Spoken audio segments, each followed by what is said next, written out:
agradece a participação de todos. Iniciei também a gravação dessa palestra, tá? Assim, todos nós poderemos revisitá-las em nossas redes sociais.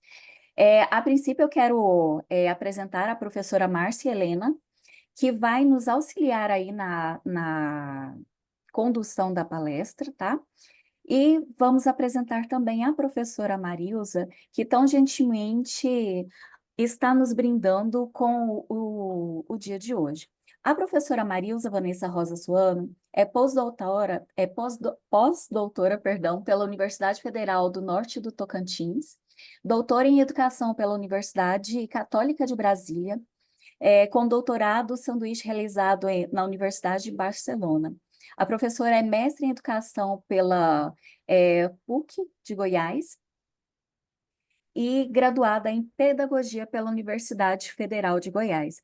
A professora é efetiva da Faculdade de Educação da Universidade Federal de Goiás, vice-coordenadora do Programa de Pós-Graduação em Educação e líder do grupo Didatique, grupo de estudos e pesquisas em didática e questões contemporâneas.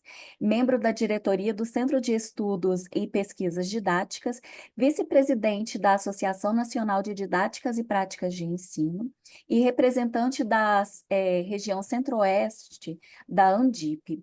Professora, nós queremos te dar as boas-vindas ao nosso CPConf e que essa palestra seja muito bem acolhida aos nossos visitantes, tá? Que vocês possam tirar todo o conhecimento necessário da professora Marilza, tá? Que é muito conhecimento, e ela é na área de didática, de docência, é um dos bons diamantes que temos na Universidade Federal.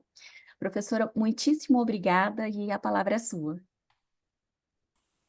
Boa noite, que momento lindo, Michele, estar com você, com a Márcia, é para mim motivo de muita alegria, e também com o Centro de Estudos e Pesquisa que vocês coordenam nessa área de contabilidade financeira.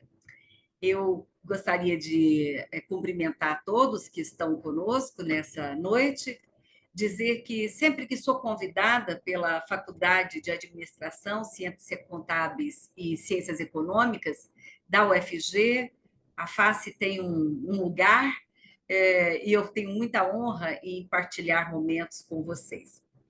Quero contar para todos que nos assistem que Michele, hoje coordenadora do programa de pós-graduação, tem uma notícia muito festeira a compartilhar, motivo de honra para a universidade e, como Márcia Helena conversava no começo, é motivo de honra para o campo investigativo termos mais um doutorado no Brasil em ciências contábeis. Então, parabenizo a equipe por esse feito e por estarem fazendo um trabalho com tanta cautela e preocupação pedagógica. Michele, só me informe. Estamos... É o giro. Tiveram algumas interferências, eu não sei se vocês estão me escutando bem. Sim. Sim? Ok. Sim. Então, eu vou iniciar aquilo que vocês me solicitaram. Professor Lúcio, professora Michele e professora Márcia me pediram para trabalhar com vocês na noite de hoje, nesse seminário, o tema Ser Professor Universitário. Eu começo dizendo que essa não é uma tarefa fácil, no momento em que seguimos lutando para que esse país valorize os professores,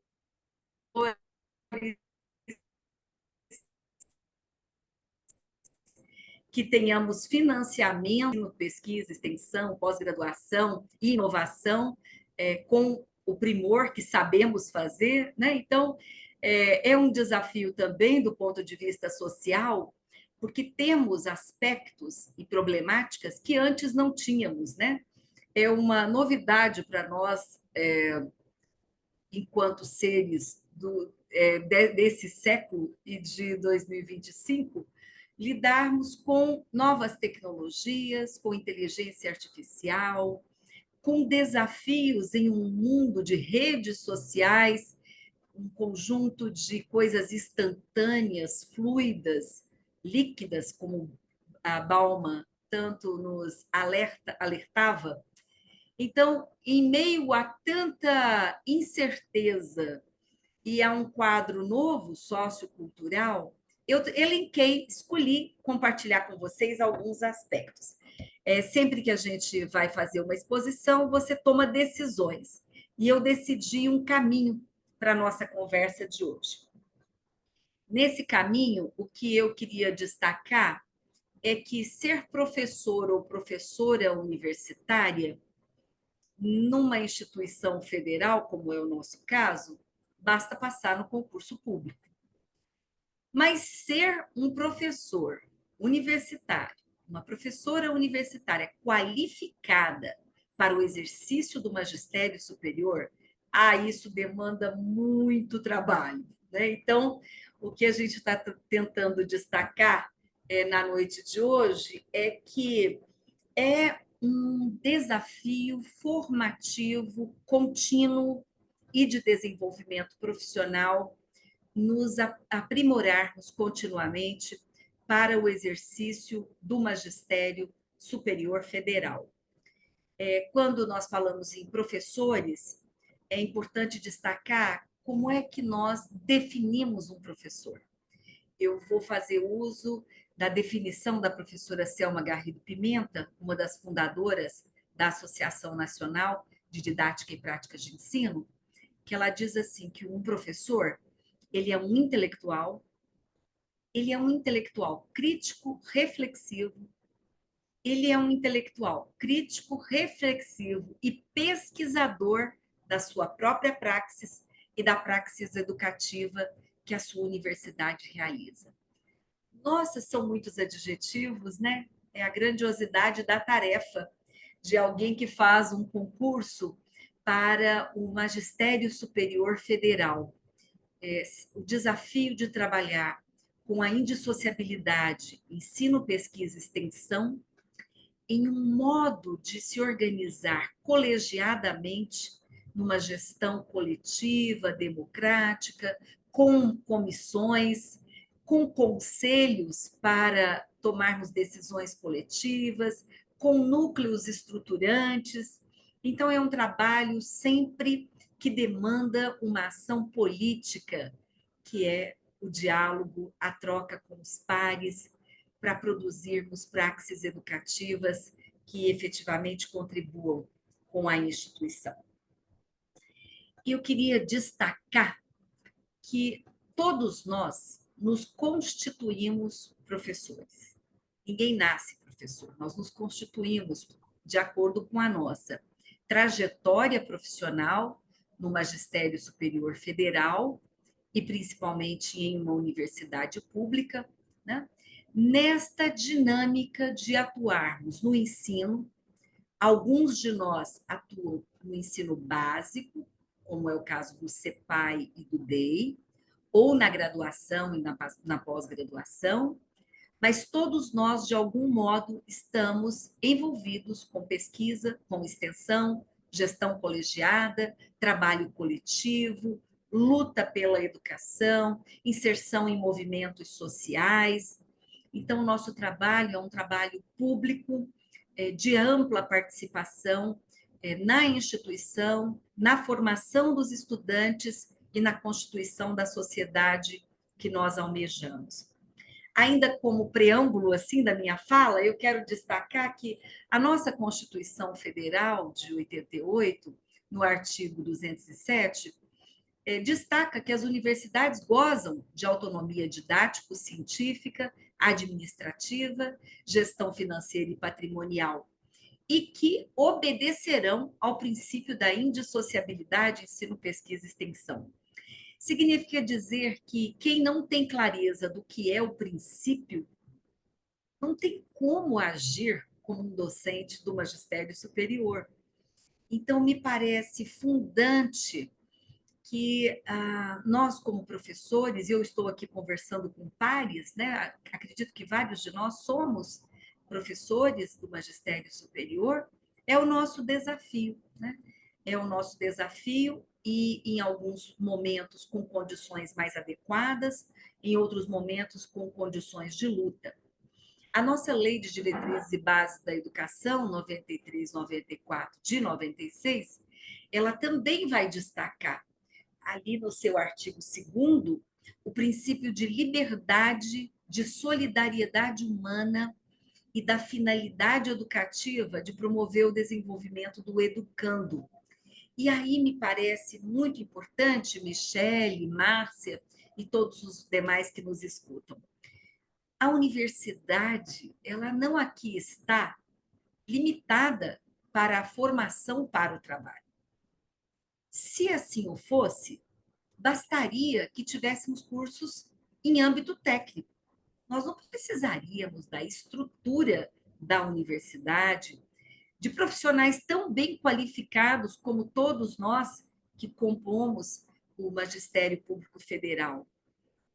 É óbvio que a educação, ela qualifica para o trabalho, a educação superior qualifica para o trabalho, mas a razão de ser de uma universidade é o desenvolvimento humano, o desenvolvimento da sociedade, a defesa da ciência, o avanço tecnológico e toda uma formação humana para articular o exercício da cidadania com a qualificação para o trabalho. Por isso, me parece muito importante o artigo 2º da LDB, quando aponta que a finalidade da educação é o pleno desenvolvimento do educando, preparando para o exercício da cidadania e a qualificação para o trabalho conjugada. Me parece também muito importante ainda destacar que nós, docentes, que trabalhamos com tantas frentes simultaneamente, todos nós fizemos concurso público para o magistério. Ninguém fez concurso público para ser pesquisador, ou para ser extensionista, ou para ser gestor da universidade. Então, todos nós somos profissionais do magistério. O ensino precisa ser objeto de grande atenção, compromisso, dedicação e inovação. Nós precisamos inovar no ensino.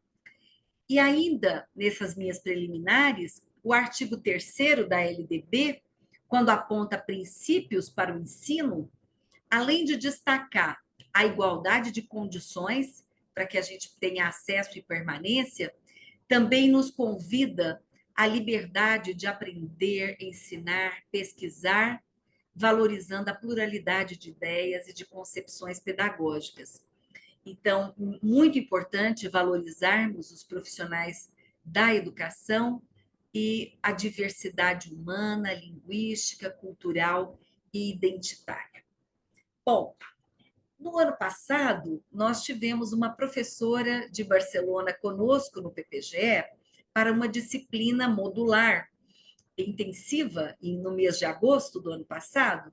E essa professora, no primeiro dia que aqui estava conosco, resolveu compartilhar algumas reflexões sobre um documento da Unesco, mas, em específico, a partir deste documento, a professora Núria Lorenzo Ramírez ficou muito encantada em articular 3 movimentos: ser professor, tornar-se professor, trabalhar como professor.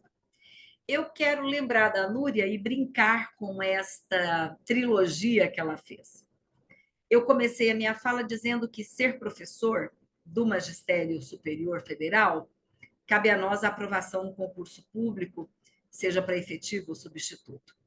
Agora, tornar-se professor do Magistério Superior Federal e trabalhar como um profissional qualificado do magistério superior demanda de nós e da instituição e das instituições que nos formaram rever algumas coisas. Veja, Nós temos legalmente o entendimento que a formação do professor universitário ocorre na pós-graduação. É certo que sim, porque é na pós-graduação que nos titulamos como mestre, doutores, fazemos as nossas primeiras investidas investigativas, aprimoramos a nossa capacidade de fazer pesquisa dentro de um campo, nos fundamentamos teoricamente, trabalhamos amplamente nessa formação acadêmico, intelectual e investigativa. No entanto, esta formação precisa ser complementada com conhecimentos da didática da educação superior. É preciso que professores saibam ensinar com pesquisa, ensinar com extensão, planejar atividades de estudos nas quais os estudantes se desenvolvam e aprendam. Não é mais possível pensar o ensino no formato que foi na época dos nossos bisavós, avós e pais. Nós estamos em um outro século. E há uma demanda por uma formação que tenha mais do que memória. Então, ser professor é mais do que transmitir conteúdo. Hoje, muito rapidamente, com um celular, nós acessamos bibliotecas, bancos de dados. O papel do professor não é transmitir conhecimento, o conhecimento hoje está acessível. Nós temos canais plurais de acesso ao conhecimento, sejam bibliotecas digitais, seja o Google acadêmico, sejam as livrarias, sejam as bibliotecas. Acessar o material produzido historicamente por uma área de conhecimento tornou-se mais acessível. Então, ser professor não é bem transmitir o conhecimento, mas efetivar que as pessoas possam colaborativamente problematizar a realidade, investigar a realidade, gerar novos conhecimentos, ser capaz de apontar vias que inovem e que superem frente a tantos desafios que nós temos. Então, eu diria assim, ainda resgatando a minha colega Núria, que ser professor é ser agente de transformação educativa, é ser capaz de impulsionar transformações, não apenas nos estudantes, mas impulsionar transformações sociais e culturais. Porque dependendo da qualidade das aulas, da qualidade do debate público, dependendo da qualidade da participação nas atividades da universidade, na parceria com os movimentos sociais organizados, a razão de ser da universidade e de uma formação universitária se manifesta. Então, ser professor é ser um profissional que planeja, realiza a mediação e a avaliação altamente comprometido com a aprendizagem dos seus discentes. A aula tem que ser muito bem planejada, as ideias nucleares, a seleção do material. Não é possível selecionar material de mais nem de menos. Não é possível trabalhar sem que se tenha clareza das finalidades e objetivos do processo formativo. Dito isso, eu queria apontar que o meu entendimento é que nós, professores, comprometidos com a aprendizagem dos nossos estudantes, almejamos que eles aprendam os conteúdos dos nossos componentes curriculares, das nossas disciplinas. Mas a nossa tarefa tem uma ambição, a meu ver, um pouco maior. Nós ambicionamos o desenvolvimento humano e profissional de modo conjugado. Nós precisamos promover reforma do pensamento, rupturas paradigmáticas, ampliação da cosmovisão do nosso estudante. Nosso papel é deslocar as pessoas para pensarem o que não pensaram, experimentarem o que não experimentaram, vivenciarem uma compreensão de mundo e uma capacidade argumentativa frente aos temas que estudam. Nesse sentido, ser professor é uma tarefa que nos desafia a trabalharmos com pesquisa. Nós, professores, precisamos ser geradores de conhecimento, alguém que pesquisa e que envolve os estudantes em atividades de ensino com pesquisa, mas um ensino contextualizado, com problemáticas atuais, com questões reais que nós temos que pensar e que produzem interface com a nossa profissão, a nossa área do conhecimento, o curso no qual o nosso estudante encontra-se matriculado. Então, este estudante que na graduação tem oportunidade de ter aulas que problematizam a realidade, que fazem debates e movimentos coletivos de pesquisa, onde a aprendizagem é mais cooperativa, esse estudante vai tendo aproximação com a pesquisa. E aí se tem oportunidade, então, de iniciação à pesquisa, monitoria, são passos importantes para que ele possa galgar da graduação à pós-graduação. Me parece também importante destacar que ser professor é ser um profissional que participa de modo qualificado, crítico e colaborativo do debate público.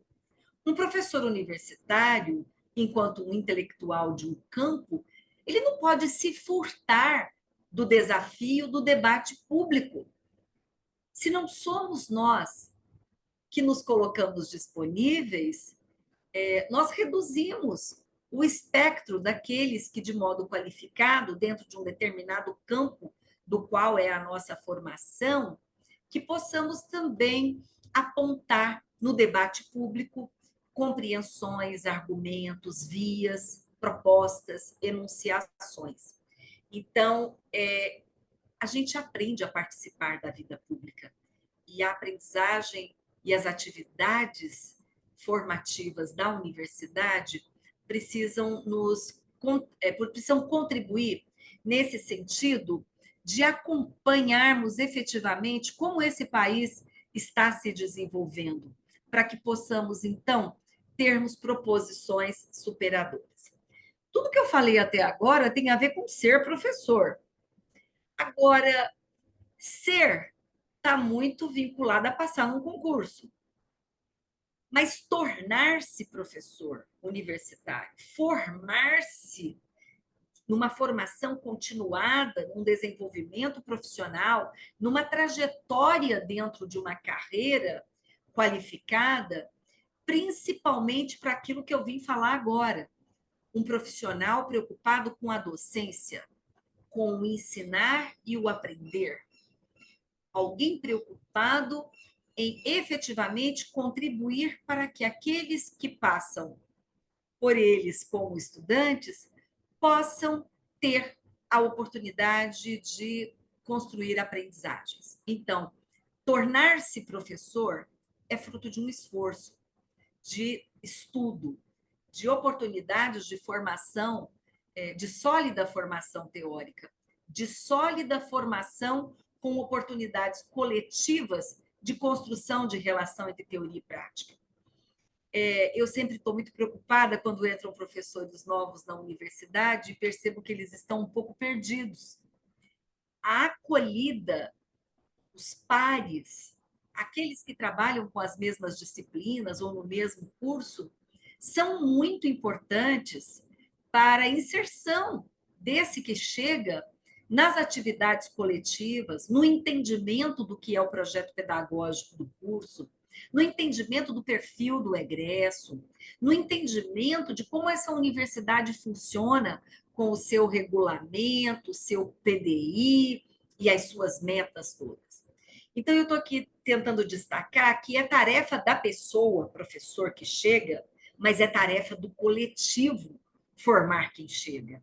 É tarefa da universidade formar quem chega. Então, essa é uma tarefa compartilhada, uma sólida formação para o exercício da docência demanda esforço tripolar, esforço de quem chega já altamente qualificado, porque chega na universidade tendo passado por uma pós-graduação, defendido dissertação e tese, com publicações, com inserção. Mas aqui eu estou querendo destacar a especificidade da docência. É preciso produzir rupturas paradigmáticas para ensinarmos de outros modos, para ofertarmos outros tipos de formação que vá além de formar alguém para uma determinada área, numa determinada especialidade, para uma determinada tarefa. A universidade é muito mais do que isso. A universidade é a ampliação do humano, né? E a universidade precisa oportunizar que os nossos estudantes universitários desenvolvam a capacidade de criar inéditos viáveis, de criar novas possibilidades para a sociedade, para o campo profissional. Então, veja, se não tivermos mudança de pensamento, não temos mudanças nas práticas. Temos que mudar consciência para mudar as atitudes. Eu faço um destaque aqui que alguns professores têm apostado que mudar a metodologia de ensino é a salvação para a educação superior. Eu estou sempre repetindo a mesma coisa. O que vai mudar a formação universitária, o que vai mudar a sala de aula, o ensino, não é a mudança na metodologia, é a mudança na concepção, é a mudança sobre o que estamos valorizando. São os princípios que nos orientam. Porque se os meus princípios são democráticos, solidários, cooperativos, numa compreensão do direito de todos, no respeito à diversidade, no respeito a um conjunto de questões, as minhas metodologias garantirão o diálogo, a participação, a interface, e não a concorrência, a competição entre os estudantes. Para uma outra sociedade possível, é preciso criar dentro do espaço formativo, dentro da sala de aula, dentro das atividades de estudos, uma outra mentalidade.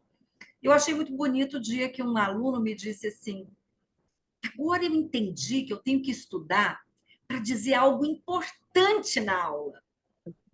Eu sou fabulosamente importante para melhorar o nível do debate. Eu contribuo com a aprendizagem do meu colega agora que eu tive essa sacada. Eu fiquei tão apaixonada por esse momento, achei tão bonito o aluno entender que ele não está estudando para fazer prova. Ele não fez o trabalho para me entregar, não é para isso. Ele está se desenvolvendo enquanto alguém que pensa algo e ele participa colaborativamente num espaço de aprendizagem que nós temos papéis diferentes, professores e alunos. Então, dito isso, eu penso que as universidades deveriam ter assessoria pedagógica para orientar os professores, para que eles possam produzir mudanças no modo como organizam as atividades de estudo, fazem a gestão da aula, a participação nas tomadas de decisão da universidade, a presença ou ausência no trabalho coletivo com os seus colegiados e comissões. Mas eu também quero fazer aqui um destaque, já que eu estou falando de formar professores universitários e de nos tornarmos professores universitários. Os programas de pós-graduação têm uma atribuição legal muito importante, que é essa qualificação e a titulação daqueles que exercerão o magistério superior. Mas os programas de pós-graduação podem melhorar o que fazem, para além da especificidade, stricto sensu e titulação de mestre e doutor. É preciso oportunizar em todos os programas de pós-graduação a oferta da disciplina didática da educação superior. É preciso estudar teorias da educação, teorias pedagógicas, se formos formar professores. É preciso entender que há concepções diferentes. Nós trabalhamos na UFG em uma universidade que tem um estatuto democrático, com princípios democráticos. Nós trabalhamos em uma instituição que tem um PDI, que tem metas de um ensino crítico e democrático.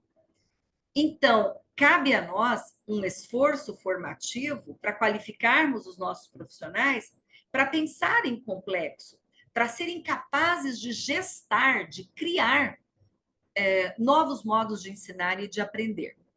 Assim como os programas de pós-graduação podem aprimorar o estágio docência, não é suficiente o aluno assistir a aula que um professor dá.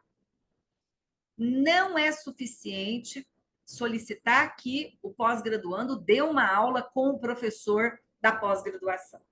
Estágio docência não é isso.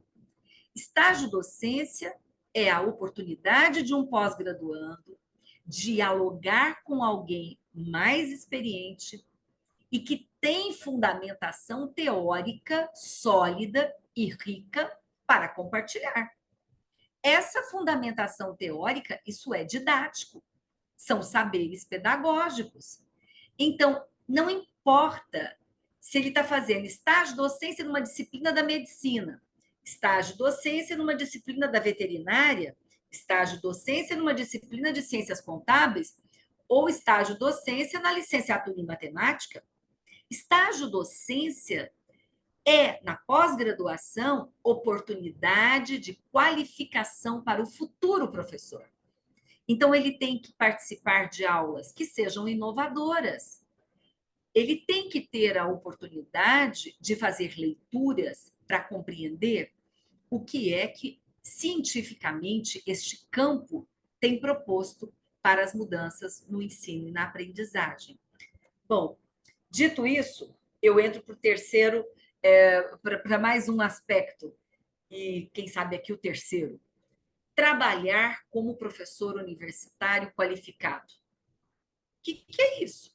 Né? Então, o meu entendimento, e é isso que eu quero compartilhar com vocês, é o meu entendimento, é que é preciso construir práticas pedagógicas efetivamente críticas, é preciso religar conhecimentos em torno de uma pergunta, em torno de um problema, dentro daquilo que se estuda naquele componente curricular, naquela disciplina.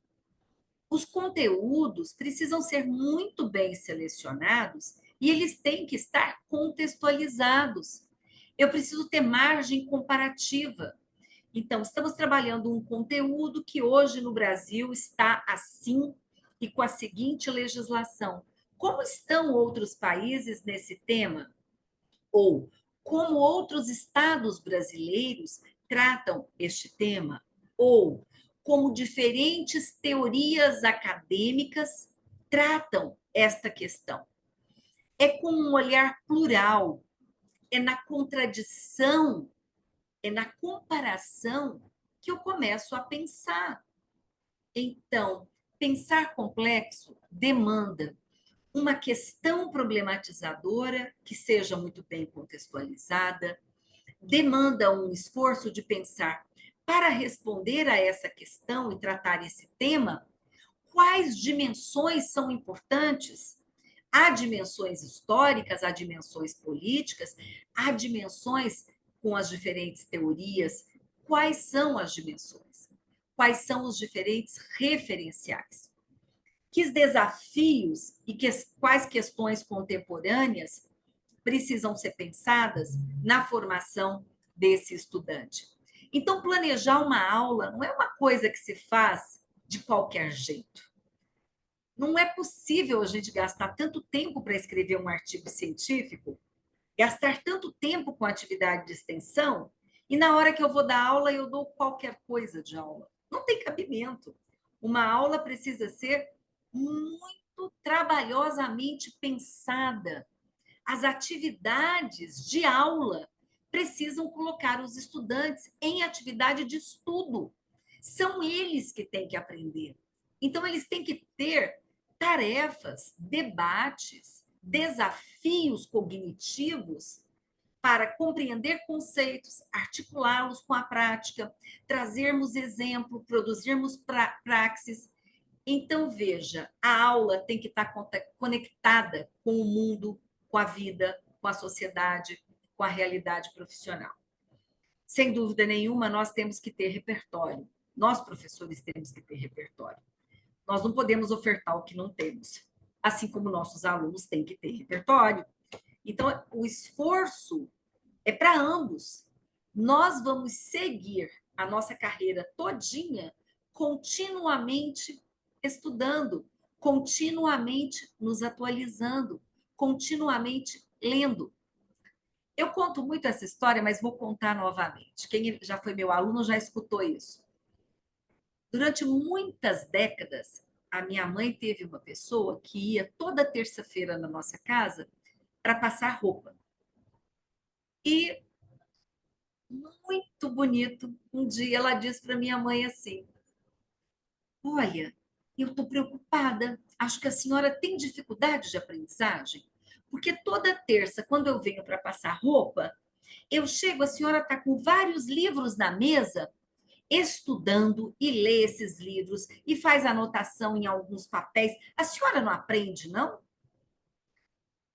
Gente, essa fala foi tão potente, muito potente. A minha mãe era uma professora. Então a minha mãe contou para ela: olha, a senhora vem toda semana e a senhora passa roupa toda semana. Esse é o seu trabalho. O meu trabalho é planejar as minhas aulas. E eu tenho que fazer isso toda semana. Então eu tenho que ler, eu tenho que estudar, eu tenho que me atualizar, eu tenho que tomar decisões, eu tenho que anotar, eu tenho que planejar o que os estudantes vão fazer. Esse é o meu trabalho. Então, eu vou seguir a vida toda terça-feira estudando. E aí ela se respondeu: e eu vou seguir a vida toda terça-feira passando. É uma brincadeira a minha fala, mas é para dizer que é contínua esse nosso esforço por produção e qualificação do nosso repertório. Me parece também importante dizer que trabalhar como professor universitário demanda o que o professor José Carlos Libânio sempre nos alerta, uma atenção para quais são os anseios, os motivos dos nossos estudantes. O que os nossos estudantes vivem, em que realidade eles estão, o que os move neste curso em que estão, o que estão compreendendo ou não do curso, o que estão ansiando ou não, quais são os seus temas de interesse, os seus motivos, motivações. A realidade, a história de vida dos nossos estudantes, por vezes, fica negligenciada. Né? Então, é muito importante conhecermos, até para que possamos ofertar aquilo que eles buscam. Porque se eu sei que um aluno tem interesse por X, sempre que eu vejo X, eu guardo para disponibilizar para ele. Porque eu conheço que ele tem esse interesse por X. Outro aluno tem interesse por Y. Sempre que eu atropeço em algo que tem a ver com Y, eu vou guardando para no nosso encontro da aula mostrar que estou atenta a esses interesses e, em certa medida, posso ir colaborando. Bom, adiantando aqui a minha fala, almeja-se que alguém que trabalhe com a educação superior tenha uma sensibilidade social, humana e um compromisso com superação de desigualdades. Tanto desigualdades educacionais, porque nós temos estudantes que chegam na universidade com dificuldade de leitura, com dificuldade de interpretação, com muita dificuldade de compreender o que é um conceito, de fazer um estudo teórico, de desenvolver as atividades que nós solicitamos. Então, é preciso planejar para que essas diferenças na aprendizagem sejam objeto de nossa atenção, assim como lutarmos pela superação de desigualdades sociais. Uma certa feita, uma professora me disse: Marilza, eu não consigo estar atenta às diferenças dos estudantes. Eu tenho muita coisa para fazer, eu tenho pesquisa, eu tenho iniciação científica, eu tenho mestrando, eu tenho doutorando. E aí eu lembrei que a gente optou por sermos dedicação exclusiva, né? ou optamos por 40 horas. E não é um sacrifício muito grande nós tirarmos 1 hora da semana para produzir algum material atento àqueles poucos alunos que têm alguma demanda específica. Isso é uma responsabilidade profissional, isso é tarefa e atribuição nossa no exercício do que essa instituição nos demanda, né? E que sigamos juntos, enquanto categoria, na luta por condições de trabalho, na luta pela nossa carreira, remuneração e tudo mais. Bom, passando para um outro movimento dentro dessa minha fala, eu queria destacar que quem entra numa universidade, a primeira coisa que deveria fazer após tomar posse, a meu ver, né, esse é meu modo de compreender, ele deveria buscar a documentação da instituição. Eu tenho que entender, no artigo 1º do Estatuto, o que essa universidade tem por princípio. O primeiro princípio da UFG é a laicidade. Logo na sequência, o respeito à diversidade, à pluralidade de ideias. Né? Dentro desse conjunto de princípios, a defesa dos direitos humanos e da cultura de paz, o diálogo, né? A colaboração entre os pares, e assim vai. São 10 princípios.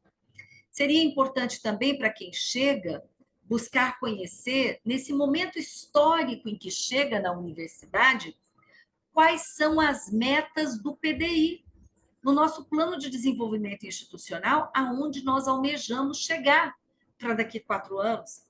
Então, estamos falando do ensino. O que temos que aprimorar no ensino? O que decidimos para o ensino? Como é que no nosso regulamento, RGCG e resoluções, o ensino vai sendo tratado?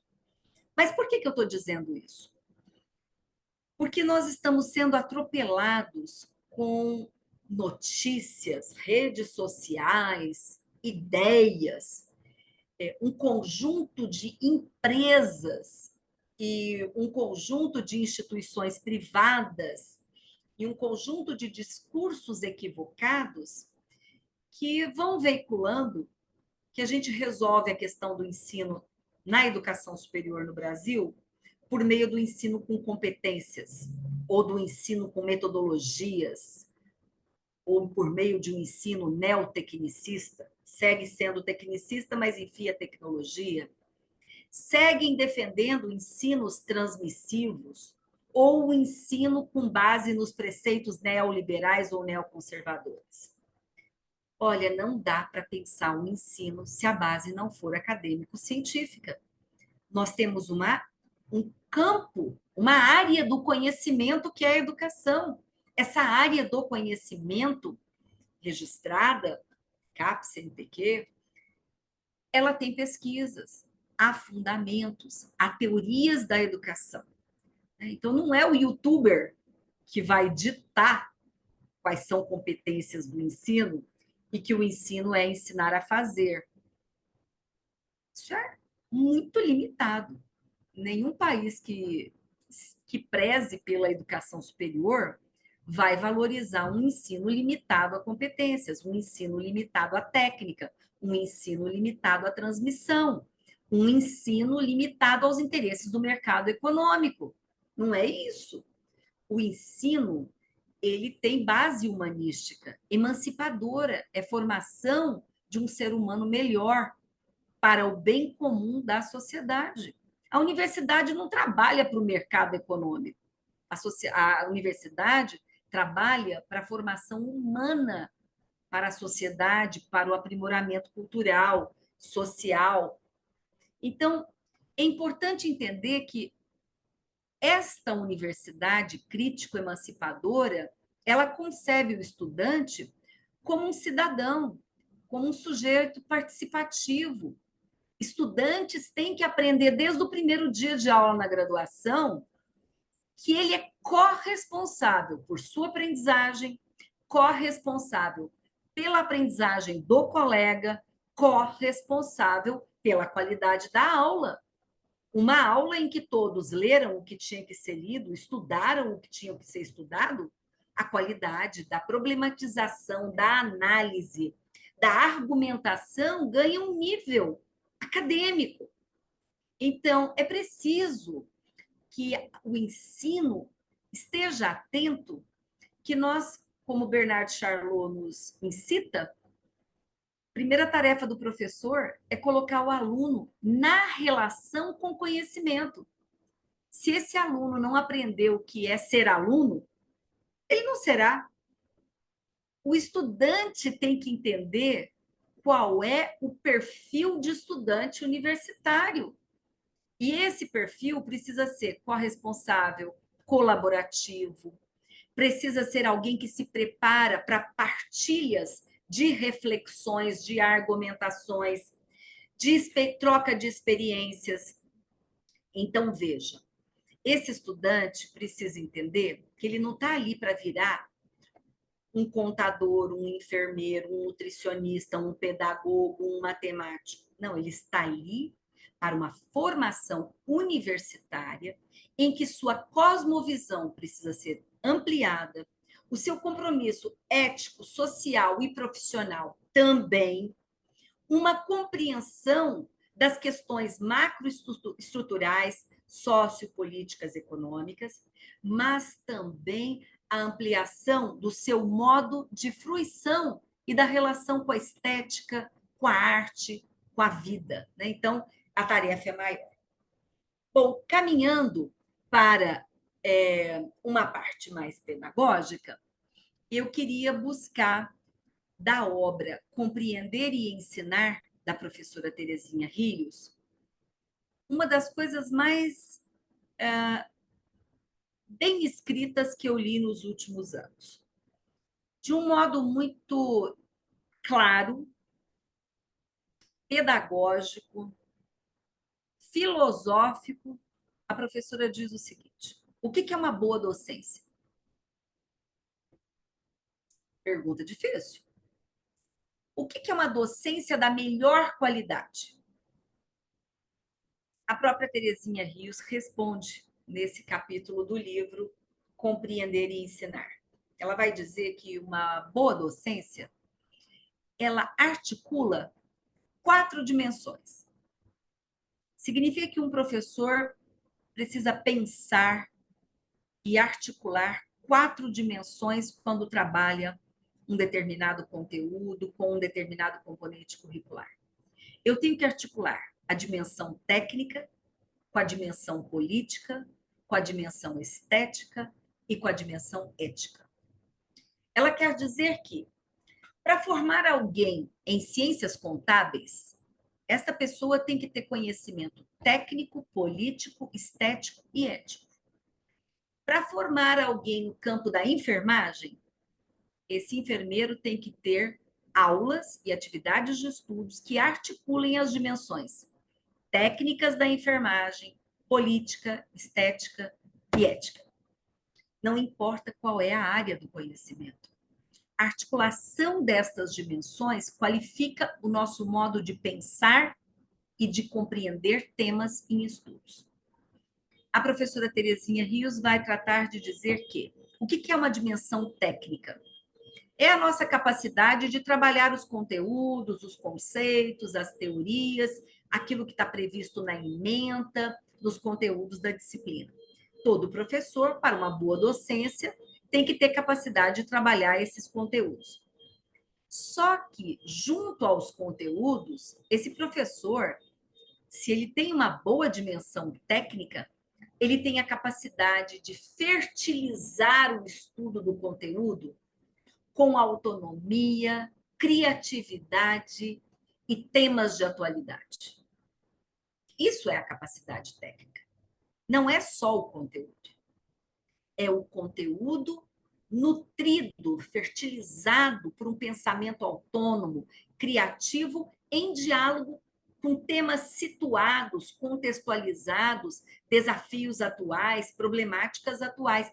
Então, é o conteúdo na relação. É um conteúdo para ser pensado. A professora vai destacar como uma segunda dimensão a dimensão política. Quando eu formo profissionais, independente do curso, como é que eu estou formando um cidadão numa dimensão política para a participação na construção coletiva da sociedade? Então, não importa se eu estou fazendo enfermagem, ou se eu estou fazendo agronomia, ou se estou fazendo ciências biológicas ou ciências econômicas.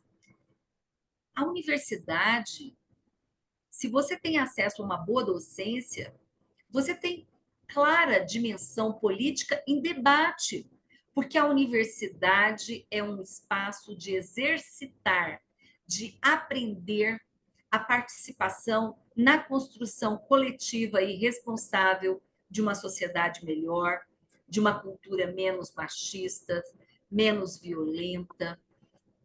Então, é preciso o exercício de direitos e deveres e de um esforço grande no espaço da aula da construção de argumentos. Quem tem argumentos não precisa de violência. Eu vou rebater o outro com o que eu tenho de análise. As pessoas recorrem à violência por vezes porque não têm o que dizer, porque não conseguem se posicionar com um argumento. Então, a universidade é espaço de muita reflexão, de muito respeito, de muita capacidade de compreensão de que há uma pluralidade de modos de entender a realidade e que eu me imponho é pelo argumento e não pela força. Há uma terceira dimensão que a professora Terezinha Rios aponta que uma boa docência, uma docência da melhor qualidade tem. É uma dimensão estética. O humano não é só razão. Nós somos razão, sensibilidade, corporeidade. Então, o que é uma dimensão estética na aula? E não importa qual é o curso. Uma dimensão estética numa boa docência é você oportunizar que os seus estudantes desenvolvam uma percepção sensível da realidade, uma percepção sensível da existência humana.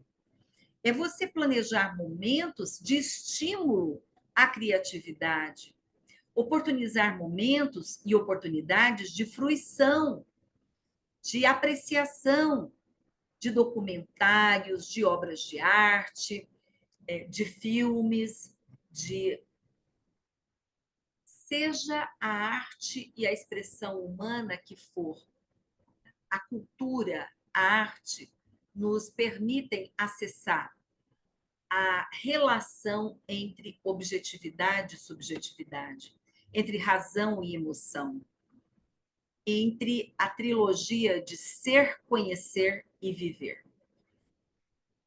Sempre me assusta muito quando sai no noticiário que alguém que teve uma trajetória escolar brilhante, teve notas fabulosas, passou em concursos públicos muito difíceis, fez um vestibular, um Enem para um curso muito concorrido, e aí gastam-se elogios para quanta qualificação e nota 10 tirou na escola. E na sequência diz, por intolerância matou alguém. Por intolerância desrespeitou alguém. Que educação é essa que a pessoa tem 10, 10, 10, 10, 10 e não desenvolve uma relação com a vida, uma percepção empática, uma percepção sensível, um modo de produzir soluções na vida que não seja pela violência? Eu estou aqui dizendo que pequenas e profundas ações se dão no cotidiano. Então, a professora Terezinha Rios está dizendo, olha, uma boa docência demanda um profissional que tenha clareza técnica, política, ética e estética. Do ponto de vista ético, a dimensão ética, ela não tem a ver com um caráter normativo. Ética não é algo normativo. Ética é um convite filosófico de caráter reflexivo para nós projetarmos o que poderia vir a ser, orientar nossas ações futuras para termos um mundo com mais fraternidade, solidariedade, bem comum. A ética nos convida a questionar o que estamos vivendo e projetar interesses comuns, e não a lógica competitiva do mercado, mas uma humanidade mais fraterna, mais equilibrada e mais colaborativa. Bom, dito isso, eu não estou falando algo que a UFG não esteja em pleno acordo. Porque, veja, no nosso estatuto, se você entrar no estatuto da UFG, você vai acessar nossos princípios filosóficos, e agora eu quero rapidamente ler. O primeiro princípio da UFG em seu estatuto é a laicidade. Laicidade por princípio. Todos nós podemos ter ou não ter nossas religiões, mas o Estado é laico, e isso tem um significado muito importante. O segundo princípio é a indissociabilidade entre ensino, pesquisa e extensão. O terceiro, a gratuidade do ensino. O quarto princípio estatutário da UFG é o respeito à liberdade, à diversidade, ao pluralismo de ideias, sem discriminação de qualquer natureza. O quinto princípio é algo que nós vamos ter que aprender a fazer, hein? É a universalidade do conhecimento e o fomento à interdisciplinaridade. O trabalho interdisciplinar demanda um esforço religador de conhecimentos, um esforço de, mesmo valorizando as disciplinas, os componentes curriculares, trabalharmos alguns conteúdos em perspectiva interdisciplinar. Sexto princípio da UFG, a defesa da qualidade do ensino. Mas de que ensino? Um ensino com orientação humanística e o preparo para o exercício pleno da cidadania. Não está escrito aqui formação tecnicista limitada para atender o interesse do mercado. Não é isso que está escrito aqui. Aqui está escrito defesa da qualidade do ensino com orientação humanística e preparação para o exercício pleno da cidadania. Sétimo princípio, defesa da democratização da educação. Oitavo, defesa da democracia, estímulo à cultura, à arte, ao desenvolvimento científico, tecnológico, econômico e político do país. Nono, defesa da paz, dos direitos humanos e do meio ambiente. E, por fim, diálogo e cooperação. Veja, a UFG tem no seu estatuto, no artigo 5º, que a finalidade desta instituição, essa é uma instituição comprometida com a justiça social, com os valores democráticos, com o desenvolvimento sustentável. Então, veja, é uma formação que, ao mesmo tempo, almeja ser humana, profissional, crítica e reflexiva, coaduna com o que a professora Terezinha Rios nos ensina e que eu comentei ainda há pouco. O nosso regulamento geral, RGCG, no artigo 2º, destaca o gozo da autonomia didático-científica e aponta para o princípio da indissociabilidade, ensino, pesquisa e extensão. Então, eu já estou caminhando para fechar a minha fala, tentando cumprir o tempo que me deram, para dizer o seguinte: se na LDB a educação superior tem por finalidade, quer dizer, a educação superior, a razão de ser da universidade é estimular uma criação cultural, um espírito científico, um pensamento reflexivo. Nós, na universidade, formamos diplomados aptos para uma participação ativa no desenvolvimento da sociedade brasileira e aptos também para a inserção em setores profissionais. Uma coisa não pode asfixiar a outra. Esta é uma preocupação que eu tenho tido com o ensino na educação superior.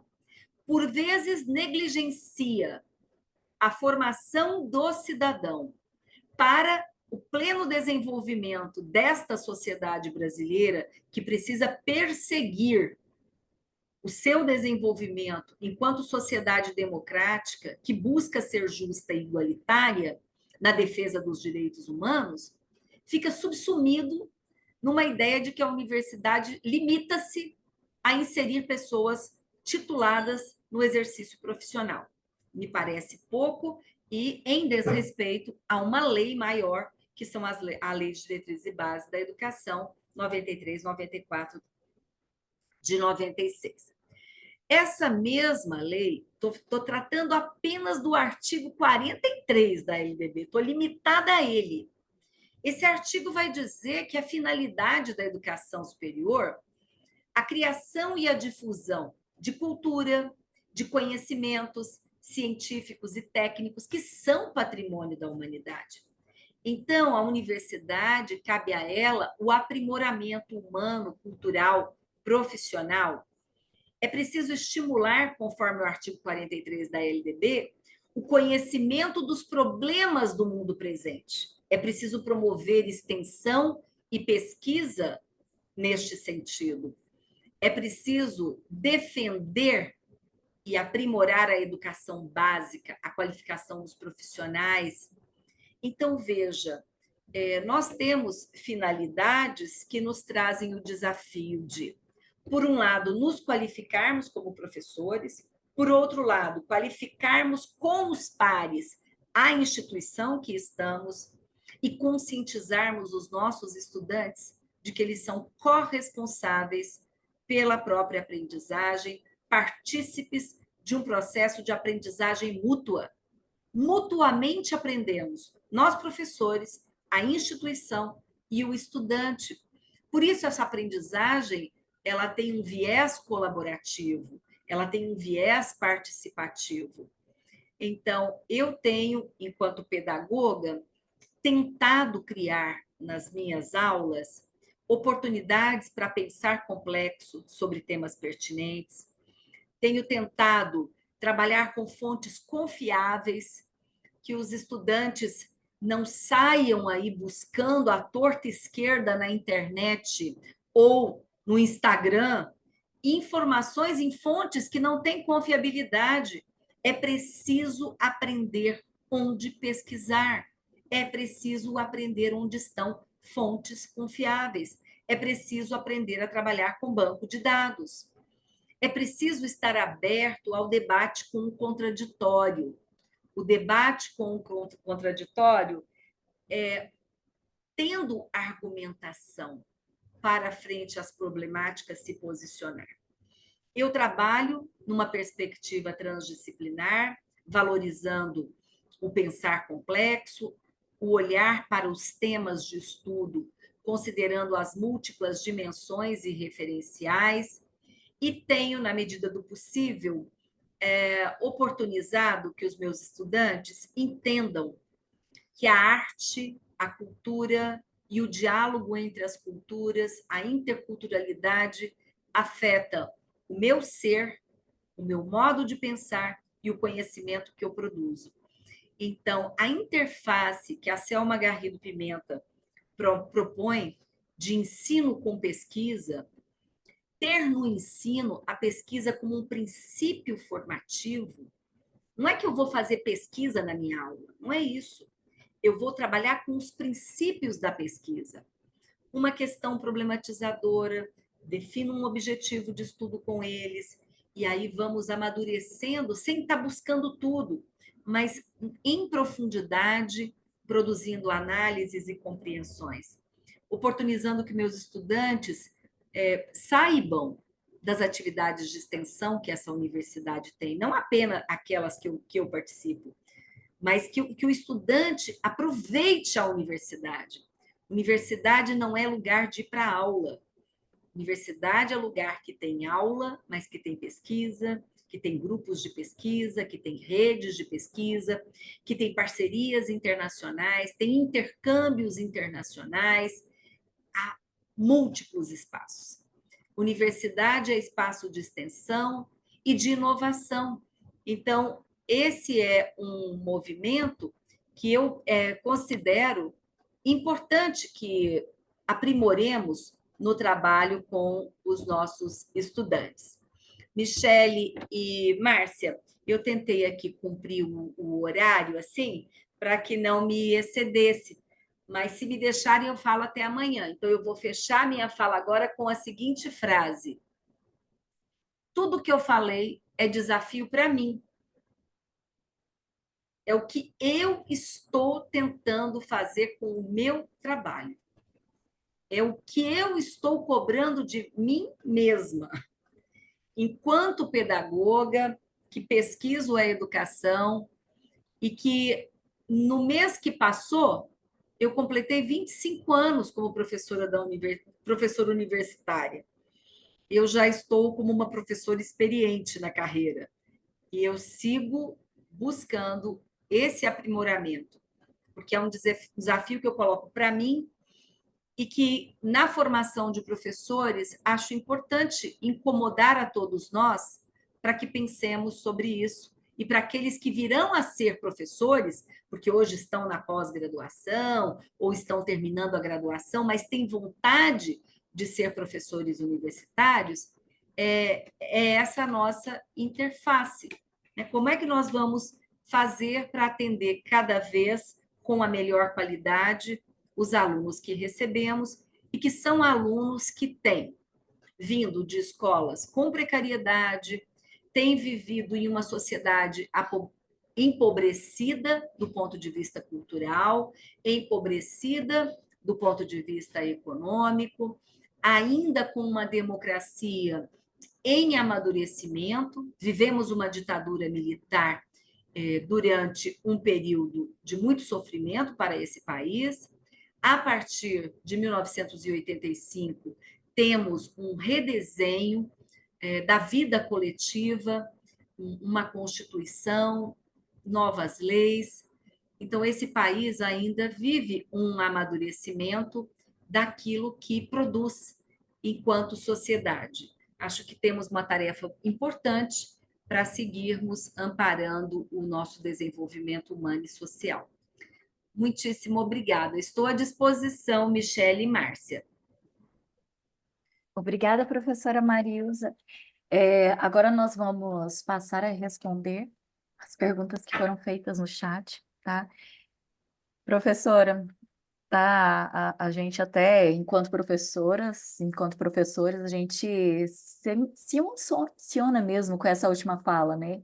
Porque, na verdade, o que a gente procura é isso, é se aprofundar, né? Para poder repassar um conhecimento melhor, né? E em tantas vertentes, foi uma contribuição tão rica, uma reflexão tão rica, que eu tenho certeza, assim, que todos nós aqui vamos sair desse seminário, dessa palestra, com muitas, não somente ideias, mas muitas dúvidas daquilo que a gente pode fazer enquanto docente para ajudar os nossos discentes, tá? Márcia, pode, por gentileza, conduzir a gente? Com certeza. Eu nem sei se eu tenho resposta, porque se tem pergunta, eu já vou logo dizendo, eu não sei se eu tenho resposta. Mas conta, Márcia, quais são as perguntas, as inquietações? Ouvir professora Marilza é totalmente impactante, né, para a gente que já está aí na docência, traz grandes contribuições, reflexões, e eu não me canso de ouvir. Eu estou no CPConf na área do ensino e todo o seminário da vertente de ensino eu participo, eu ouço Marilza e não me canso, e sempre agrega um conhecimento e nos incomoda ali essas falas realmente assim, como melhorar, como evoluir, né? Principalmente, professora, quando a gente vem pelo lado do bacharel, né? A gente é a formação da graduação em bacharel. Então, estar na docência, além da busca do conhecimento técnico, né? A gente precisa muito também se capacitar e compreender, né? Para oportunizar para esses alunos toda essa contextualização, né? Colocada e realmente, em suas falas, a gente vem a refletir, né? Como estou, como sou, como trabalhar, como me formar, né? Então, realmente foi muito produtivo e tivemos várias participações aqui. Em momento, a gente teve 40 participantes, né? Gostaria de enfatizar que tivemos 135 inscritos, não teve como ter mais por causa do acesso, né? Inclusive, aqui na unidade de Jaraguá, o curso de pedagogia ficou lamentando não conseguir participar, né? A professora Lídia, o professor Érico do estágio, tudo querendo participar, e já tinham se esgotado as inscrições, né? Então, os participantes aqui fizeram várias falas, né? Edmar fez um comentário aqui, né? Como diz Edgar Morin, o tudo ou o todo é demais para o humano. Daí o aprendizado frequente, contínuo, né? Verônica também no seu comentário aí, né, sobre a história, né, da questão de sua mãe sempre estar ali estudando, diz realmente a aprendizagem é perpetuidade, né? E aí Renato fez um comentário, né? Adorei essa de YouTubers, excelente apontamento. E uma pergunta da Patrícia.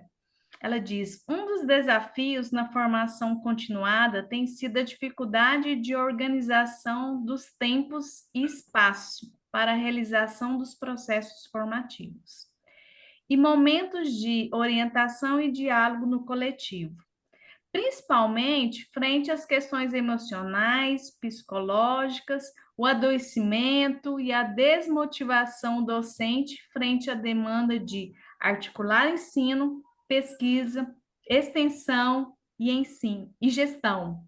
Como a professora pensa caminhos possíveis para a superação desse desafio? Vou replicar a pergunta aqui no chat. Se quiser fazer uma releitura. Patrícia, primeiro, Edmar, obrigada aí pelo seu apontamento. Eu estou vendo que Elzimar, minha parceira da Faculdade de Educação, está aqui também. Patrícia é professora do Instituto Federal de Mato Grosso, Cuiabá, sei quem é. Ela está me colocando aí na parede. Vou conversar com ela sobre 3 aspectos que eu pensei da pergunta dela. A primeira questão, Patrícia, é que não dá para formar professores apenas com aulas práticas. Assim como não dá para formar profissional nenhum só com aulas práticas. Nós precisamos compreender quais são as concepções, princípios, as orientações. E essas orientações, elas por vezes são filosóficas, são opções de como nos posicionarmos na vida, no mundo e na sociedade. Aí sim, uma relação entre estas concepções e algumas oficinas para fazermos juntos a relação entre teoria e prática e aí inventarmos novos projetos de ensino, utilizarmos algumas metodologias que sejam favorecedoras do diálogo, da participação, da responsabilidade compartilhada, para mobilizar esse ensino com a pesquisa. É preciso ter esses 2 momentos articulados na formação, seja em qualquer curso que for. O problema é que temos professores que só ficam com a discussão teórica. E tem outros que esvaziam a disciplina porque fazem só a prática. Como é que a gente produz o equilíbrio? Cada professor tem que ser capaz de criar. Agora, é óbvio que eu, como pedagoga, e a Patrícia também, que é pedagoga, nós temos condições de fazer assessoramento pedagógico. Eu sou capaz de conversar e dar ideias, de pensar junto. Não importa se o professor é da engenharia, da matemática, da agronomia, de ciências contábeis, de engenharia florestal. Não! Nós conseguimos ajudar a planejar os processos com a intencionalidade de que a ensinagem ocorra. A Leia Anastasio foi muito feliz quando ela explicou que só há ensino quando alguém aprendeu alguma coisa. Então, ela inventou esse conceito de ensinagem. É quando eu consigo unir ensino com aprendizagem. A nossa tarefa tem que ser gestadora de ensinagem, um ensino em que eu garanta um mínimo de aprendizagem. Então, eu tenho que ter estratégias pensadas. Eu vou fazer assim, mas se não for, não me sair bem, eu vou mudando e vou fazendo assim. Na próxima aula, eu vou trazer esse outro aspecto, eu vou tentar desse outro modo, eu vou fazer umas atividades em grupos com tal intencionalidade. Eu vou chamar alguns estudantes no particular e explicar uma coisa, porque eu vi que eles já entenderam e eles vão colaborar, destacando esses aspectos que eles já entenderam na eu vou criando muitas vias. Então, eu cobrei isso há pouco tempo do nosso pró-reitor de graduação, que compreende como eu que a universidade tem que ir aprimorando também para dar apoio aos professores, porque muitos, Márcia, são bacharéis. Então, chegam à universidade, ele é um juiz, só que ele chega para dar aula, ele não sabe como dar a aula, ele não sabe planejar a aula, ele não tem uma qualificação para o ensino. Ele é um ótimo executor da tarefa dele de juiz daquela vara, com aquela expertise para mexer com aquele trabalho. Mas a docência é de uma outra natureza, é uma profissão, o magistério superior é uma carreira que demanda de um profissional que seja intelectual, que seja capaz de pensar a praxis e de auxiliar o estudante na aprendizagem. Outro ponto que a Patrícia colocou na fala dela tem a ver com o adoecimento, né? E acho que adoecimento de docentes, de discentes. A gente vive um mundo de muitas incertezas. E nós vivemos um momento no mundo, não só no Brasil, no mundo, em que a educação tem sido muito desvalorizada, o conhecimento tem sido desrespeitado, a ciência desrespeitada. Isso gera um impacto que é adoecedor, né? Você vê professoras da educação básica que alfabetizam, que trabalham com as crianças tão pequenininhas, sendo desrespeitadas por pais e mães que não que são como os YouTubers, falam de tudo e não sabem de muita coisa. É óbvio que nós temos YouTubers fabulosos, mas eu estou generalizando para dizer tem muita coisa sem fundamento. Então, você tem profissionais qualificados que sabem o que estão fazendo com uma criança pequena para que ela se alfabetize e, de repente, tem uma família atordoada querendo acelerar um processo que é natural, que demanda um tempo, que demanda um espaço. E ela já quer que a criança de 6, 7, 8 anos seja o líder da próxima empresa internacional, aquilo que nem ele é. Ele quer que a criança fale 10 línguas, ele não fala nem português, não conjuga nem os verbos. Então, é um mundo que está acelerado. Essa aceleração, excesso de informação, excesso de atividade, as pessoas estão sem tempo para viver. Isso adoece. Então, a gente pode trabalhar. Eu sou uma pessoa que trabalho muito. Eu sei que eu trabalho muito. Mas eu também cuido muito do que aprendi com Edgar Morin. Eu tenho tempo para o eros, eu tenho tempo para o prazer. Eu não sou só do Homo sapiens, eu sou do Homo sapiens demens. Eu tenho que ter tempo. Eu tenho que ter tempo para curtir a vida, para estar em contato com a arte, com a cultura, com a futilidade da vida, que também nos encanta muito. Então, há de se ter tempo. Então, Patrícia, o adoecimento tem relação com a desvalorização, tem relação com esse mundo muito rápido, em que as relações afetivas não se produzem, as relações humanas não acontecem, né? Há pouco tempo, uma servidora de uma escola pública, que eu sou professora de estágio, então, durante vários anos, décadas, eu fui à escola pública acompanhar minhas estagiárias. E aí eu encontrei na feira com uma servidora de uma das escolas que eu trabalhei com estágio por mais de 10 anos. Aí eu perguntei, como está fulana e fulana que trabalham com você? Ela me diz assim, professora, eu fiquei tão triste, Descobri há pouco tempo que tem 4 anos que a fulana de tal morreu, mas eu só achei que ela tivesse trocado de escola. Então, ela trabalhou por mais de 15 anos com uma pessoa, essa pessoa morreu, ela não soube, essa pessoa nunca mais foi, e ela demorou 4 anos para descobrir que a pessoa morreu. Por que eu estou contando isso? Porque foi ela mesma que me disse: nossa, esse dia eu parei e pensei, será que eu não sou humana mais?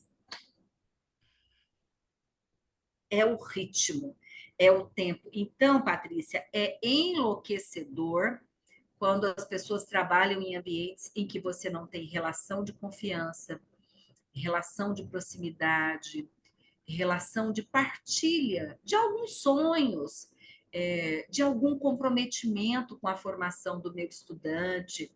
Então, esse distanciamento também é adoecedor.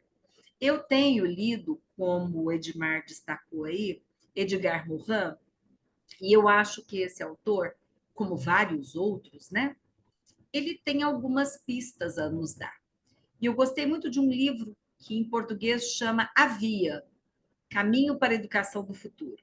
Edgar Morin, que escreve Morin, Edgar Morin, A Via.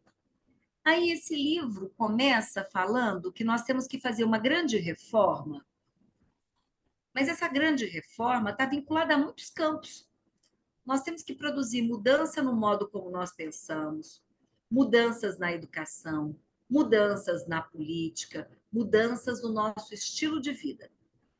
Aí ele abriu um capítulo para falar de áreas. Então ele vai falar assim: um capítulo ele vai tratar só da questão econômica, o outro só da questão política, o outro da vida no campo, o outro da juventude. Ele pegou temas importantes de diferentes campos. Eu li todos, porque todos têm que me interessar. Tem que me interessar a política, a economia, a vida urbana, a vida rural, a juventude, os povos indígenas. Eu sou e tenho que ser uma cidadã do meu tempo. Eu sou um sujeito histórico. Eu tenho que estar preocupada com o que acontece com este mundo. E aí ele faz uma sessão final nesse livro para falar sobre o envelhecimento, a relação que nós estamos tendo com o envelhecimento. Né? Nós estamos maquiando e invisibilizando o envelhecimento como se não tivesse beleza no envelhecimento. E aí a gente pega, por exemplo, Munduruku dizendo que uma grande diferença indígena é como eles entendem os avós, avós como fonte de sabedoria. Aí eu fiquei pensando, como é que será que meus alunos entendem os avós? Será que é o avô que podia morrer para deixar a herança? Será que é o avô que dá trabalho porque eu tenho que arrumar um tempo para levar ele ao médico? Qual a relação que a gente está tendo com os avós? Eu acho que uma formação universitária ela tem que ter tempo de muita coisa. E na minha faculdade está faltando algo que nós tivemos durante muito tempo, e a Elzimar está aqui e vai concordar comigo. A universidade não fez licitação para lanchonete. Nós estamos sem lanchonete há alguns anos. Por que uma lanchonete é importante? Não é porque vende a comida, é porque é um ponto em que as pessoas encontram paradas para tomar um café, tomar uma água. E quando, se não quando, conversam. E aí vão dizer assim: Michele, você tem mesmo um casal de crianças? Como elas estão? E de repente para e diz assim: Márcia, lembra um congresso que nós fomos juntas? Então a gente cria vínculos, aproximação. Uma cantina numa universidade, ela tem uma importância. É ali que eu conto a fofoca e posso falar mal de uma companheira ou um companheiro que estão me aborrecendo. Então, eu estou aqui tratando de dizer que o corredor é importante, que o encontro no grupo de pesquisa. Então, se eu consigo colocar o meu aluno para estar em grupo de pesquisa, em iniciação científica, em monitoria, numa atividade de internacionalização, conversando com um mestrando, um doutorando, ele passa a ter vontade de ir para aquele lugar também. Eu vou trazer para a graduação Um aluno que fez, como a Patrícia foi agora, ficou 4 meses em Barcelona, num doutorado sanduíche, trazer a Patrícia para uma aula da graduação, os olhinhos da graduação vão brilhar.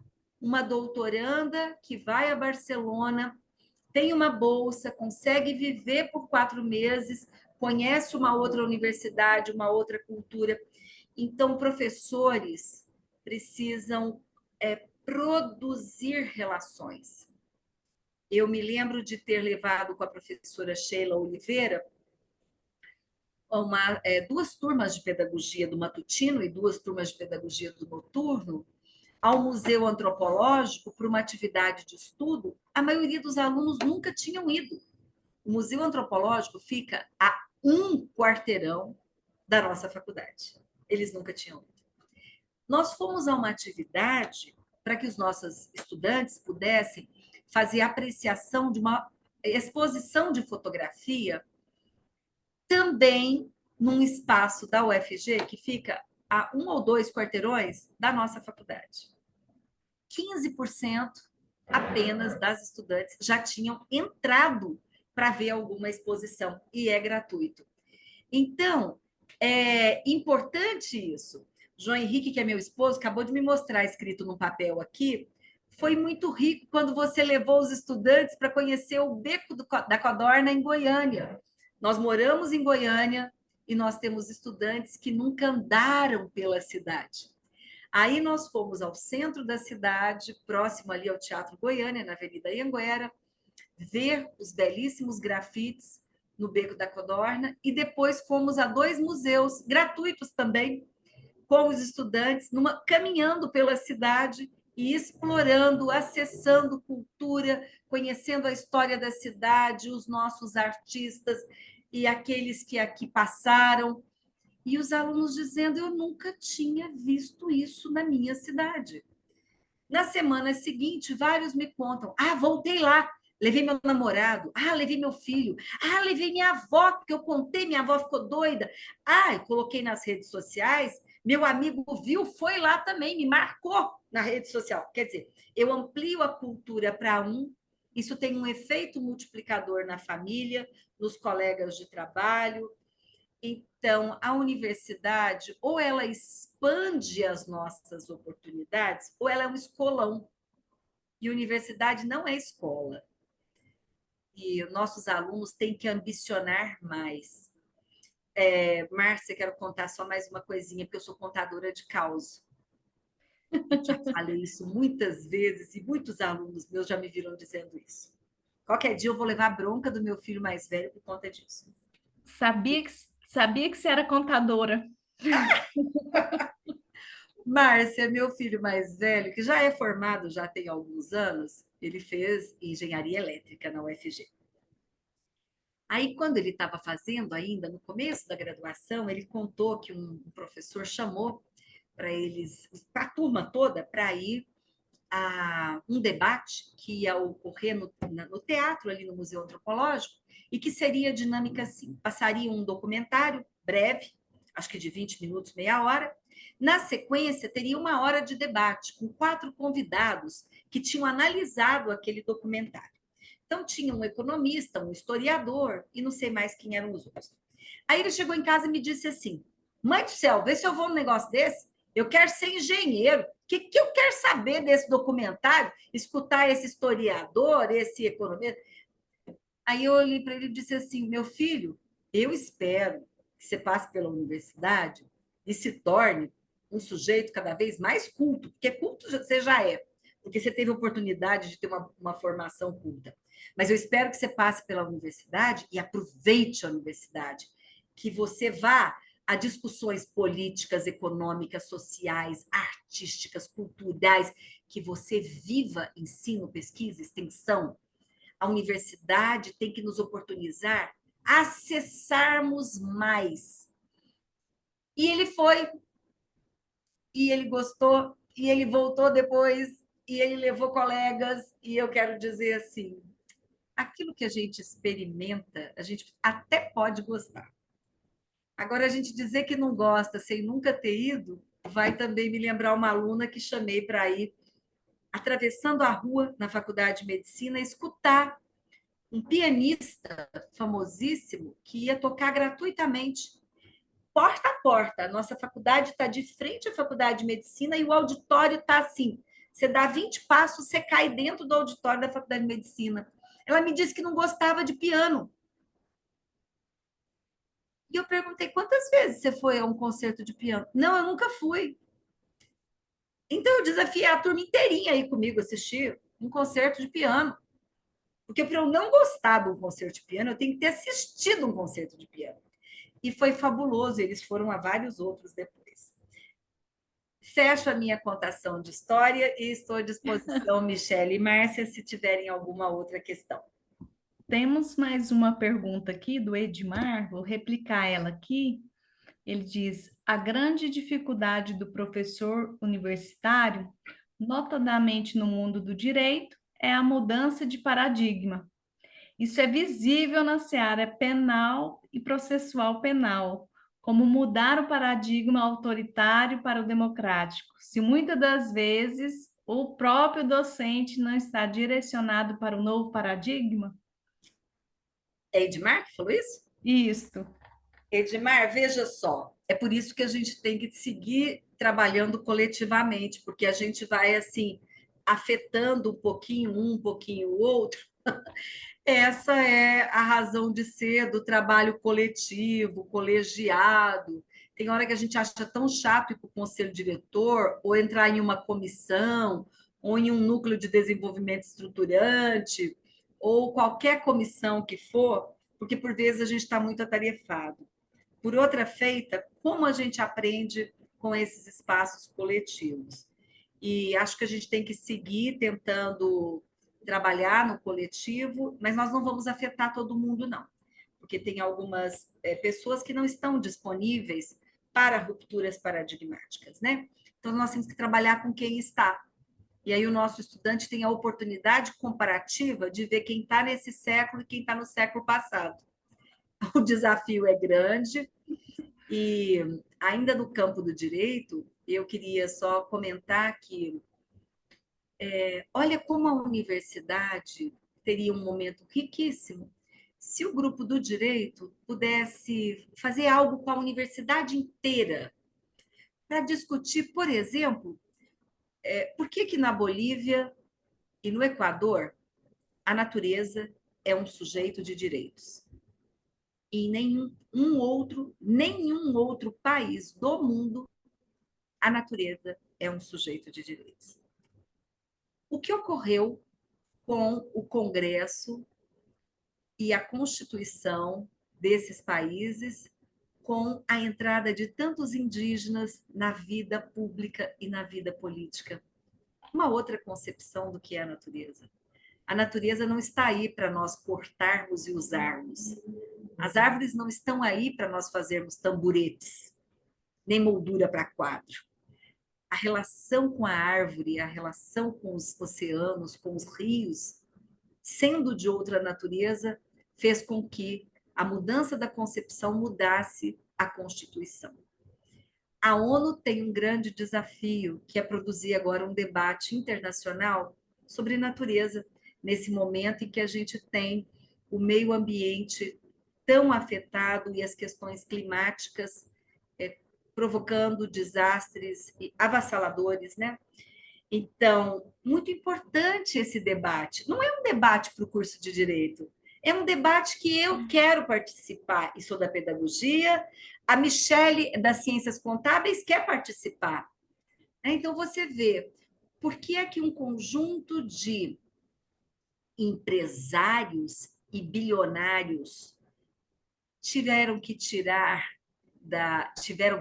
não, por falta de ética, tiraram empresas da Bolívia, porque não podem degradar o meio ambiente ao bel prazer, como bilionários birrentos, como esses dois que a gente tem todo dia visto no telejornal. Então, veja, é um compromisso com a natureza, é um compromisso com uma sociedade, é uma valorização de saberes ancestrais, de respeito aos povos originários e uma cosmovisão que entende que o equilíbrio da natureza, e nós somos natureza, é fundante para ressignificar a existência da humanidade. Então, existem temas que são menos instrumentais e que nós temos que ter o direito de acessá-los aonde? Na universidade. Estou dizendo que eu não vou aprender ciências contábeis? Não, eu vou aprender ciências contábeis. E de vez em quando eu vou tropeçar em saberes mais amplos, porque o professor planejou para que isso acontecesse, ou o coletivo de professores. Por isso que a universidade tem que ter projetos de ensino. É por isso que nós temos que ter atividades coletivas no currículo. É por isso que é importante que tenhamos atividades inter e transdisciplinares, porque elas vão povoar o debate com metatemas, com temas mais amplos, com temas existencialmente mais profundos e, do ponto de vista civilizatório, também mais intensos, né? É um desafio para mim, é um desafio para os meus pares, é um desafio para a universidade, para o estudante e para a sociedade. Quer dizer, aqui não é o momento de dizer quem é que tem que fazer a mudança. Não é um polo só, são todos ao mesmo tempo. Eu vou revendo o currículo com o meu coletivo, revendo os projetos partilhados, as aulas conjuntas, as aulas visitas, as aulas passeio, as visitas de campo, as atividades culturais e estéticas. A gente vai pensando junto como oportunizar para os nossos estudantes. Mas o professor também tem que ter mais repertório, gente. Um professor que tem que ter uma diferença. Vou falar uma coisa, porque eu sou fofoqueira também. Quando eu entro no Instagram e eu vejo um professor universitário se comportando igual a criança de 13 anos de idade, me dá um desespero naquilo. Porque a criança de 13 anos de idade, ela tem 13 anos de idade. Um intelectual com uma formação, um doutorado, pós-doutorado, ele tem que ter um poder argumentativo, pelo menos eu espero, se o tema tem a ver com o que ele está falando ali, ou não escreve nada, ou nos brinda com algo que me faça pensar. Né? É óbvio que a gente pode escolher ter o Instagram que só compartilha flor. É do direito da pessoa. Mas se vou me posicionar sobre um tema, é preciso ter posição no tema ou na escolha do que põe à vista. Tem que ter diferença, gente. Estar em contato com um intelectual ou não. Professora, o Jorge Brandão fez a seguinte pergunta: é comum discentes de graduação voltarem seus olhos para o mercado em que irão atuar profissionalmente. Como posso promover o interesse pela pesquisa científica entre os discentes e quais estratégias pedagógicas podem estimular esse engajamento investigativo? Até o mercado muda. Se ele tiver clareza que se ele se preparar para o mercado, daqui a pouco esse mercado não existe mais e ele não tem mais nada nele. Então, eu sei, sabe, Jorge, não é fácil, não. E o aluno, por vezes, ele quer um saber aplicado, ele quer saber como faz. Aí você diz assim: para saber como faz, você tem que entender a lógica do fazer. Não, não, não, pula a lógica do fazer. Eu quero saber como é que faz. Então, essa redução, você nem vai fazer, nem vai entender o que faz. Eu acho que tem um exemplo que ajuda nesse sentido. Quando o aluno me diz que ele quer aprender a trabalhar o trabalho que existe hoje, eu vou dizer para ele assim: olha a diferença entre a formação universitária de alguns países. A indicação para países como o Brasil, como os países da África, como os países da América Latina, por vezes, esses organismos internacionais e todos esses documentos, Banco Mundial, OCDE, BIRD, as orientações para a nossa educação superior é reduz o tempo, enfatiza a prática e o ensino por competência. mas para o país deles, não. Por quê? Porque nós vamos ter que comprar patente de alguém. De quem? Deles. Nós vamos ter que comprar o que é produção científico-tecnológica, propriedade intelectual. Nós vamos comprar de quem? Porque nós não vamos produzir. Nós somos os fazedores. É isso que você quer para você? É isso que você está almejando na sua formação? Então, eu sei que, Jorge, é muito difícil. E aí, por vezes, eu até faço isso. Tá, eu vou fazer uma aula que vai aprender a fazer isso rapidinho. Tá, aprendeu? Agora vamos ampliar isso aí. Tá, né? Então, é um exercício de ampliação de visão de mundo. Muitas profissões não existem mais. Quero contar um outro exemplo. Conheci um professor que já se aposentou faz muito tempo, aliás, já tem décadas que já se aposentou na universidade, e um dia conversando, eu perguntei assim, o que mudou mais profundamente nas suas atividades de ensino, de quando você começou e quando você aposentou. Aí ele me disse assim, Marilza, quando eu comecei a dar aula, ele era professor do curso de agronomia, ele ensinava alguma coisa que tem a ver com feijão. Ele me disse assim, quando eu entrei na UFG, quando eu entrei na universidade, só tinha um livro em português que ensinava o conhecimento para plantar o feijão. Agora, quando eu aposentei, tem por dia não sei quantas mil teses de doutorado que pesquisou não sei quantos tipos de feijão, com não sei quantas variáveis diferentes, clima diferente, solo diferente, composição diferente. Então, eu passei anos, eu pegava aquele meu livrinho, e eu ia com aquele livrinho, era tudo que se sabia do feijão, estava naquele livrinho. E aí a gente passou a conversar e dizer que mundo bonito esse, que tem tanta pesquisa, tanto conhecimento, tanta oportunidade investigativa e acesso a tantos periódicos. Aí o aluno me fala assim, professor, você deixou no Xerox o texto que eu vou ler? Aquilo quase me mata. Eu falo, deixei, bem, tá lá. Mas para que você vai xerocar isso, infeliz? Eu estou te contando que a gente tem duas grandes autoras que explicam isso. Já contei para você o nome das duas. Se você for no Google Acadêmico, você vê o que ela pesquisou e publicou nos últimos anos. Quem sabe ela publicou um trem hoje e eu não vi ainda. Você vai vir, vai me contar para que você vai fazer aquela cópia, aquele xerox, meu Deus do céu. Vamos acompanhar. Aí, de repente, um deles fala assim, professora, eu olhei no currículo Lattes dessa professora que você estava citando na minha aula, ela tem 3 doutorandas pesquisando esse assunto. Eu não vou seguir nela, não. Eu quero saber o que as 3 doutorandas dela estão publicando.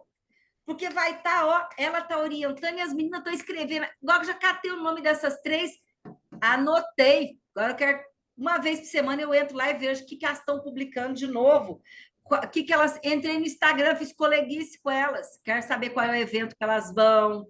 Eu quero saber o que elas estão compartilhando. Isso é ensino com pesquisa. É ensinar a buscar fontes.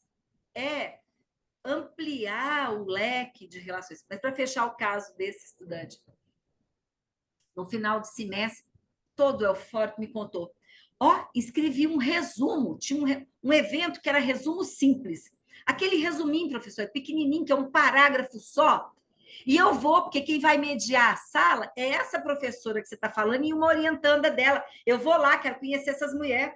Eu tenho muito interesse nesse assunto. Você falou que elas são boas demais. E para participar, um resuminho desse tamanho. Eu fiz, elas aprovaram, eu vou lá. Entende? É de outra natureza, sabe? A gente colocar o aluno no entendimento de que ele tem direito de participar do mundo que produz o conhecimento, do mundo com as tecnologias emergentes. Há espaços públicos, há conhecimento, eventos públicos e gratuitos. Realizamos um ontem que foi fabuloso, um evento internacional totalmente gratuito. Então, não tem a ver com poder pagar. E, por vezes, a gente tem que sair de casa. E, por vezes, eu não posso assistir naquele momento, como agora, Mas vai ter uma gravação que a Michele vai dizer em que canal vai estar e a gente pode assistir depois. Isso para vários assuntos. Mas eu sei que a tarefa não é fácil, tá? Eu estou concordando, Jorge, que é desafiador e a gente tem que ir assim, no diálogo, oferta um pouco daquilo e vai ampliando e vai. Porque se a gente se limitar à ementa e ao conteúdo da disciplina, eu vou considerar que nós fizemos muito pouco. É nossa obrigação ensinar o que está na ementa e no conteúdo, mas apenas aquilo é pouco. Frente à ampla qualificação que nós temos, nós somos privilegiados, nós podemos estudar, nós podemos ter oportunidades que outros não tiveram. Então, a partilha é muito importante. Muito obrigada, garotas. Nós que agradecemos, tivemos vários registros aqui, parabenizando, agradecendo, né, confirmando aí as falas, né? E eu acho que hoje, nessa noite, foi maravilhosa, né? Todo mundo aí muito satisfeito com a exposição, professor, e realmente é isso, ser, né, professor universitário é essa busca de abertura de horizonte, né? É isso, é não só não é formação, é horizonte, né, para os nossos alunos. E a gente agradece muito pela oportunidade, né? Vários aí colocando os agradecimentos. A PECONF agradece mais uma vez. A pauta não se esgota, é um conteúdo de ensino enorme, já me acendeu vários apontamentos que a gente pode voltar em outros momentos para a gente poder aprofundar e discutir e ampliar, viu, professora? Já está no hall aqui novas oportunidades aí de formação. Gratidão por esse Olha, momento. um prazer, Márcia. Coloquei no chat o link de um texto. Não precisa ler o texto, não, gente. Vai só num quadro que tem no texto. Eu acho que esse texto ajuda a pensar um pouco do que eu falei hoje. Acessando o texto, você vai ver que no corpo do texto tem um quadro comparativo. Esse quadro comparativo tem algumas implicações sobre o ensino-aprendizagem na universidade. Um beijo para vocês. Muitíssimo obrigada, professora. Ficamos aqui Amigos, na eu vi que esperança de... você está aqui. Bom, muitíssimo obrigada, professora Marilza. Nós esperamos que novas oportunidades venham aí, conforme a Márcia falou, tá? Para a gente é uma grande honra. E, novamente, muito obrigada, viu? Professora, nós vamos corrigir o problema do nosso mestrado aqui, tá? Eu já coloco a minha culpa aí, tá? No doutorado, nós teremos a disciplina de didática, enfim. Ai, que coisa boa, isso é muito importante. Contem comigo para o que precisar, mas veja, Michele, todos nós, todos os programas precisam aprimorar, e o meu também. Eu acho que o desafio e abraçar os desafios nos possibilitam, né? Temos que compartilhar aquilo que estamos também aprimorando e sigamos juntos. Eu tenho muito orgulho, viu, Michele, de te ver que eu te conheci, você fazia graduação. Sim, Foi minha aluna num foi, lato sensu. sim. Lato sensu. Aí a danada fez mestrado, doutorado, coordenadora do doutorado agora, do mestrado, na UFG, novinha desse tanto, tão sábia, tão culta, e uma capacidade de muito comprometimento e seriedade com o trabalho. Eu fico muito honrada. Acho que nós, professores, quando olhamos para os nossos estudantes, ficamos assim tão felizes e eles nem sabem disso, porque vão ser assim eternamente nossos egressos. E eu fico orgulhosa por você, pela sua trajetória e pelo trabalho que tem desenvolvido, viu? Professora, só consegui chegar nesses poucos degrauzinhos que eu subi em função dos exemplos que eu recebi, tá? Olha Em só, você é função dos meus generosa. professores. Muito obrigada, minha querida. Tivemos aí uma equipe grande e boa nesse trabalho. Obrigada, boa noite a todos.